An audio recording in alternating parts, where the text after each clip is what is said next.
But first of all, I'd like you to meet somebody, actually. My next guest is a British Asian bad girl.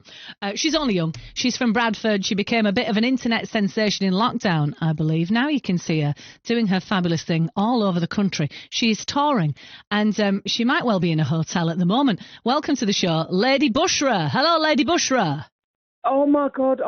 Hello. Thank you so much for having me. Aww. Yes, indeed. I've just landed in my hotel after my private jet that just landed up in Scotland. Are you actually in Scotland then? Is that where you're touring at the moment? Well, you see, I'm really international. This is actually a separate gig from my tour, but you know what? I'm just so entertaining and giving. You got money, I've got makeup and music. Lady Bushra, tell me a little bit about your background and how you ended up just like being so fabulous. Well, being fabulous is very much, inherent. It's God's gift. What can I tell you? But basically, I'm a 19-year-old teenager from the exotic land of Bradford. It is the greatest country in England. And, that's me. I like to tell jokes. I work for the best airline in the world called Bradford Airlines, where we are the only airline in the world where half your route is done by bus. And it's really, really good. Yeah, I'm having an amazing time. I'm touring the country with my drag comedy cabaret. What else? How do you feel about Bradford potentially becoming City of Culture 2025? Are you up for that? Well, I think that's the only appropriate thing to happen. I mean, have you seen the state of Bradford? It's so multicultural. It's practically offensive if we don't win, yeah. And if we don't, then I've scientifically proven that it's rigged. Well, we shall see. In fact, behind this fabulous character, Lady Bushra, there is a comedian and podcaster who I'm going to call Amir, because that's Amir's name. Hello, Amir. Welcome to the show. Hi. Hi. Hello. Yes, I'm going to stop being silly now. What is it like? What is it like being you and being a drag queen, sort of all at the same time? Is that a strange existence? It is. It really is, to be honest with you. But I think during lockdown, I sort of had this out-of-body experience, and it was almost like this character that came out of me. Sometimes it feels like split personality, but I've managed to put Bushra firmly in her box now. So it's kind of like ventriloquism, like the puppet comes out and then it just goes back in the box and then we don't talk about it. Did she literally come out of lockdown then? Yeah. I mean, I was toying with the idea of, I regard myself as a comedian and as an actor. And when I was, not doing drag, I would do comedy and everyone would say, oh, you should do stand-up, you're really funny. And I was like, great, we'll do it. But I tend to find when I've got makeup, wig and a sari on, it just seems funnier and I can get away with more. Yeah. It was just before lockdown in February of 2020. I did my first show in London. And then lockdown happened, went digital, and then now I'm doing my own tour.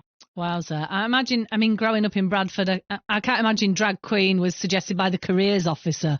So when did you realise that you could possibly make a career out of it? Had you been thinking about it for a long time? No, honestly, I really wasn't. No, I had this terrible £8 wig from Amazon. Somebody gave me a sari and I was like, oh, I'm not a drag queen. I'm just doing this for fun. And then I started building on it. I was like, okay, a bit of eyeliner. Okay, a bit of lipstick. Okay, what does the foundation look like? And then I remember sitting with some of my friends and they were like, do you realise you're a drag queen? And I was like, oh, yeah, I think I am. and then it just dawned on me. And then after that, I started getting offers, people saying, we've got a brunch, we've got a show, we've got a theatre show, do you want to be a part of it? The variety shows, etc. And I was like, yep, sure, let's do this. And then I thought, actually, this could turn into something. And obviously it's my creative outlet. So yeah it's all organic, organic. Well, talking about it as a creative outlet, I totally get that. But before that, what were you trained as? Have you got a degree in science or something? Oh gosh, you've really done your research, haven't you? Yes, I do. I graduated in biomedical science. I've worked with big pharmaceutical companies, med tech device, digital healthcare, very sort of like corporate, snobby, pretentious stuff. And then I've started doing this. But you can apply the RuPaul from RuPaul's Drag Race. He always says that whatever skill you've learned here, you can apply there. And There is some truth to that. So whatever I've picked up, I can certainly apply it to drag. Well, fantastic. And also, you do a podcast with your husband. How's that going at the moment? Oh, it's going really, really well. The podcast is called You Don't Love Me Boys. No, we're known as You Don't Love Me Boys, sorry. The podcast is called You Don't Love Me, and it's one of the fastest growing LGBT podcasts in the world. It does really well.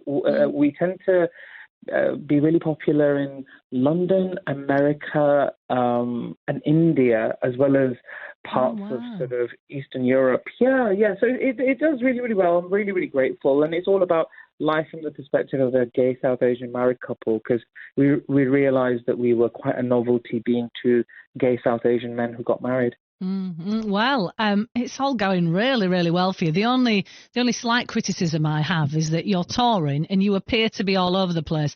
You're not too close to home at any point yet. Are you working on that? Well, in the great words of Lady Bushra, I tried and I tried and I tried and no one got back to me. You've got a venue, I've got a show. Let's make it happen. Absolutely. If people would like to find out a little bit more about you, I know you have a website. Do you want to give us the address?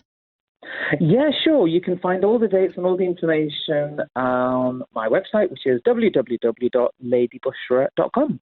Fantastic. Amia, it's been wonderful to talk to you, and Lady Bushra as well. What an absolute pleasure. You take care. Ta-ra. Thank you. Thank you very much. Bye. Gail Lofthouse. Well, it was lovely to meet Lady. Well, it was lovely to meet Lady. Well, it was lovely to meet Lady. Well, it was lovely to meet Lady. Well, it was